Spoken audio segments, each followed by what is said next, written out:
Olá pessoal, tudo bem? Então tá. Nessa aula vídeo de hoje a gente vai falar sobre os protozoários. Aí me pergunta, por que que eu coloquei tipo um show de rock, um show sei lá de quê, nessa primeira apresentação sobre os protozoários?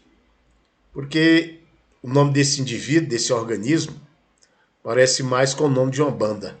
Mas aqui no caso, a banda não existe, aqui o esquema é que esses bichos são os bichinhos que estão presentes aí que a gente vai estudar agora. Beleza? Vamos começar então a nossa aula aqui.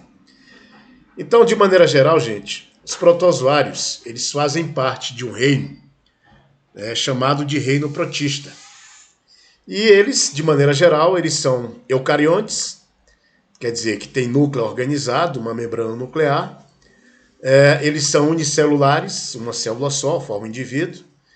E todos eles são heterótrofos, quer dizer que eles não produzem o próprio alimento que eles consomem. Então, dessa forma, essas são as características básicas de um protozoário. Bom, como é que é um protozoário em termos de estrutura? Exemplo aí nós temos a ameba. A ameba é um exemplo clássico de um protozoário. Então, a ameba, ela tem uma membrana, né? Veja que a ameba não tem parede celular, os protozoários não têm, característica deles. Tem esses pseudópodes, né, que são falsos pés, que servem para elas se locomoverem, né, eles vão formando esses pseudópodes, e assim elas conseguem se movimentar. Tem o ectoplasma e o endoplasma, que corresponde, na realidade, os dois juntos, ao citoplasma desses indivíduos. Possui um váculo contrátil, que na verdade corresponde a uma espécie de bolsa que às vezes se enche de água, né, de outras substâncias no seu interior. Temos o váculo alimentar, né, que contém alimentos que servem para esses organismos sobreviverem, se alimentarem. E temos o núcleo, essa parte aqui, que corresponde ao núcleo, que contém as informações genéticas sobre essa ameba. Então essa é a amebinha, né, que é um exemplo de um protozoário típico, né, que é estudado. Tá?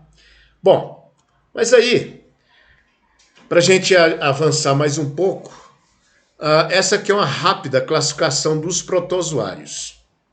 A classificação dos protozoários se baseia, tá, na estrutura de locomoção que eles têm, na forma como eles se locomovem.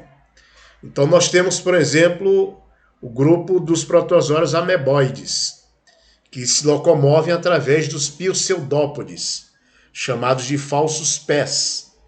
Eu já até apresentei para vocês no vídeo anterior as amebas e o que são esses pseudópodes.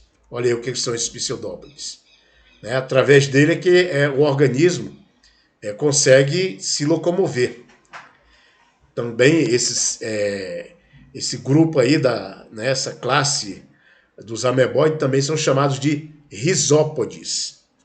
Essa é outra denominação para os ameboides.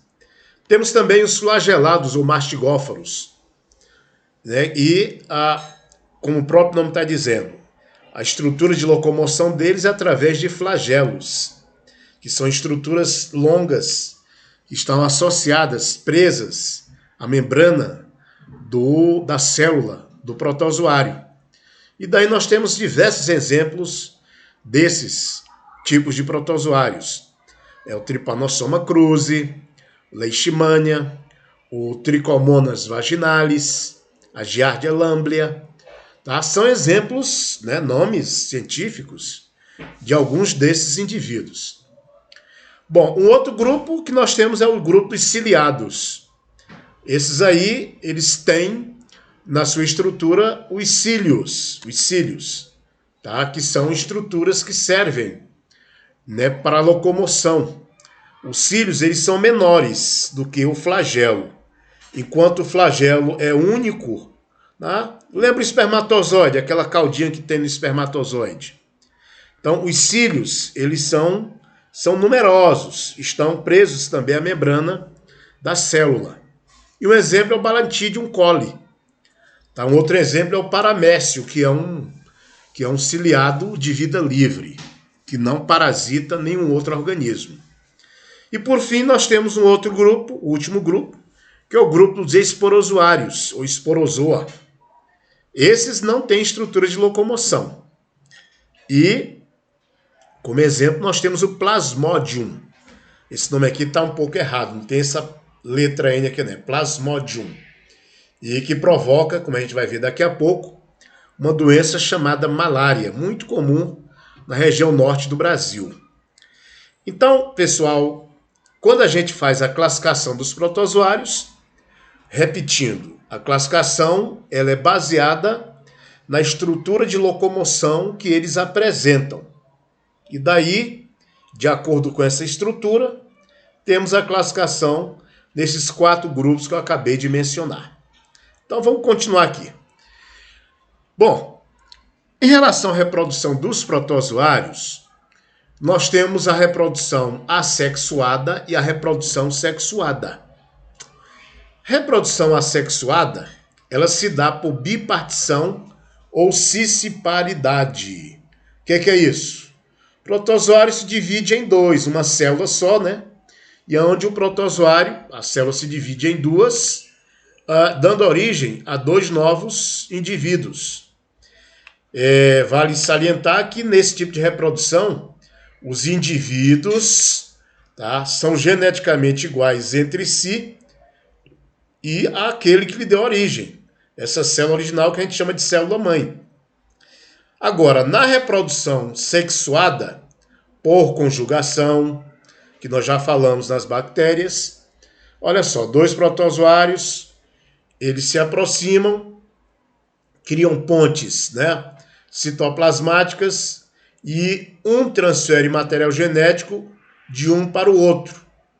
E, consequentemente, no final do processo, irão nascer indivíduos, 4 indivíduos ou mais indivíduos, que são geneticamente diferentes entre si e diferentes desses 2 aqui que deram origem aos outros aqui de baixo.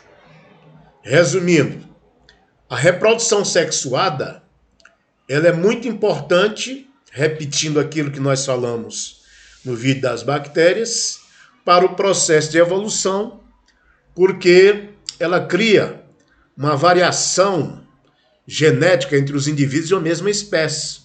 E a variabilidade nós sabemos que é um fator fundamental para a evolução e para o aumento da diversidade biológica. Tá bom? Então essa é a reprodução dos protozoários. Beleza, gente? Só que os protozoários, infelizmente, são organismos que podem ser de vida livre ou então pode ser parasita. Quando a gente diz assim, organismo de vida livre é que ele não depende de outro para sobreviver. Vive independentemente. Agora, parasita é aquele que se instala em outro indivíduo e daí retira o alimento desse outro indivíduo. E aí, gente, nós temos algumas dessas doenças chamadas protozooses que são comuns na população, nos seres humanos. Aí nós temos, por exemplo, a amebíase, a leishmaniose, a doença de Chagas, a malária. A amebíase, por exemplo. A amebíase ela é provocada pela entamoeba histolítica, que é um risópode. A contaminação dela se dá através da ingestão de água ou alimentos contaminados, sendo que os sintomas da amebíase vêm de uma anemia, cólicas, diarreia. Tá? A profilaxia, ou seja, como se evita a transmissão, a contaminação por essa doença, basicamente se dá através da melhoria do saneamento básico, o tratamento de água, que infelizmente no nosso país, em muitas regiões, né, em muitos lugares, muitas habitações, nós não temos a chegada de uma rede de esgoto tratada, o que acarreta um aumento e sendo muito comum as pessoas terem esse tipo de protozoário. Só para título de informação, cuidado para não confundir a amebíase com verminose. Tanto que quando se faz exame de fezes, geralmente tem na coluna protozooses, que são provocadas por protozoários, naquele exame que é feito, né, aquelas que são detectadas nas fezes, e verminoses, que são detectadas também nas fezes. As verminoses são provocadas por vermes, e os vermes são animais. Né? São vermes, são animais, diferentemente dos protozoários, que são organismos unicelulares, que são protistas, que são organismos extremamente mais simples, tá bom? Agora, temos também a doença de Chagas. A doença de Chagas, ela é provocada por um flagelado, né, um protozoário flagelado. Nesse caso, pelo Trypanosoma cruzi, sendo que o vetor, o transmissor dessa doença, vetor é o transmissor, é o barbeiro, é um inseto do gênero Triatoma infestans, e que ele vive em frestas de casas que são construídas de pau a pique, casas de barro, tá? Aquelas casas de taipa. Aqui não é comum acontecer isso, mas se você for para a região Nordeste, é comum ainda existirem casas de taipa. Tá? Você tem casas onde a parede é construída, o cara lá ele coloca estaca no chão, e aí essas estacas depois ele joga barro, e esse barro ele que forma a parede junto com essas estacas. Essa parede fica cheia de buraco. E aí nesse buraquinho é que o barbeiro ele sobrevive, ele vive escondido. O que é que ele faz? De noite ele sai para comer, para se alimentar, e ele se alimenta de sangue. Daí, quando ele vai se alimentar de sangue, ele pode chegar nessa região da barba, ó, por isso é que chama-se barbeiro, não o nome barbeiro, tá? E aí quando ele pica a pessoa, suga o sangue da pessoa, e se ele tiver contaminado com protozoário, no caso com Trypanosoma cruzi, nas fezes desse barbeiro vem o protozoário. E esse protozoáriozinho entra na circulação do indivíduo e vai entrar na circulação, realizar o seu ciclo de vida dentro do indivíduo, do ser humano, e vai afetar o coração.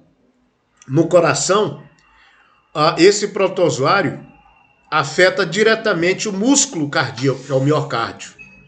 Daí o músculo ele cresce e o coração também cresce. Vocês já devem ter ouvido falar dessa doença que o coração cresce bastante e esse crescimento dá-se devido ao inchaço do miocárdio. Tá? Então, com o tempo, a pessoa ou ela não consegue sobreviver, ou então essa pessoa tem que fazer um transplante de coração. É importante dizer também que, infelizmente, essa doença ela é transmitida através da transfusão de sangue contaminado. Então, é fundamental entender como é que é essa doença aqui. Então, mas é uma doença mais de habitações de zona rural, não é muito comum aqui na nossa região, porque as nossas residências elas são construídas de tijolo, de alvenaria.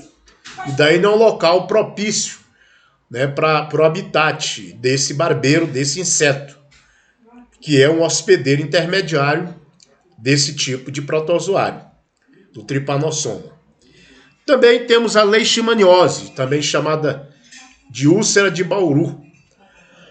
Essa úlcera de Bauru, ela provoca lesões na pele, na derme, tá? E ela pode também causar o que a gente chama de calazar. É transmitida por um mosquito chamado mosquito palha. Então, esse ciclo é um ciclo chamado heteroxeno, porque nós temos dois hospedeiros, um hospedeiro que é o intermediário e o outro que é o definitivo, na qual o homem é o hospedeiro definitivo, onde efetivamente o protozoário vai causar esses prejuízos em relação à saúde, tá bom? Então, uma forma da gente evitar é combater o mosquito transmissor. Tá? Então, através do combate do mosquito transmissor, se pode, então, evitar esse tipo de doença chamada leishmaniose, também que é uma doença mais de ambiente rural. E por fim, gente, uma outra doença causada por protozoário, ela é chamada de malária. A malária que é uma doença muito comum na região norte do Brasil. Essa doença é causada por um protozoário chamado Plasmodium, é transmitida pela fêmea do mosquito, chamado mosquito prego. Esse é o nome vulgar do mosquito. Na realidade, o nome dele científico é Anopheles darling. E esse mosquito, ele, ao picar uma pessoa sadia, ele transmite o protozoário para a pessoa. Tá? Então, nesse caso, a pessoa tem sintomas como febres, e que essas febres elas vão se alternando. Dependendo do plasmódio, ela vem de 48 em 48 horas, ou então de 72 em 72 horas. É febre seguida de calafrio. É uma sensação horrível. Quem mora no norte do Brasil, né, que trabalha, por exemplo, em áreas de garimpo, principalmente, às vezes é acometido por 2, 3, 4, 5 malárias durante a vida. Então, é uma doença que acarreta uma série de problemas às pessoas. Em alguns casos, ela pode ser até maligna. Ela leva a pessoa à morte. Em outros casos, não. Ela aparece e depois ela desaparece com o uso de medicamentos. Como é que se combate essa doença? Qual que é a profilaxia? Através do mosquito, combatendo o mosquito transmissor. Tá? Então se combate o mosquito, se evita a transmissão dessa doença. E aí, nesse caso, o homem é hospedeiro intermediário, né, nesse caso, enquanto que o vetor, que é o mosquito transmissor, é o hospedeiro definitivo. Então, gente, essas são algumas das doenças que são causadas por esses indivíduos chamados de protozoários. Tem outras doenças também. Agora, essas são as mais importantes e que devem ser discutidas. Ok? Então, era isso que eu queria falar sobre esses organismos, os protozoários, tá bom? E até a próxima. Até mais, gente. Tudo de bom.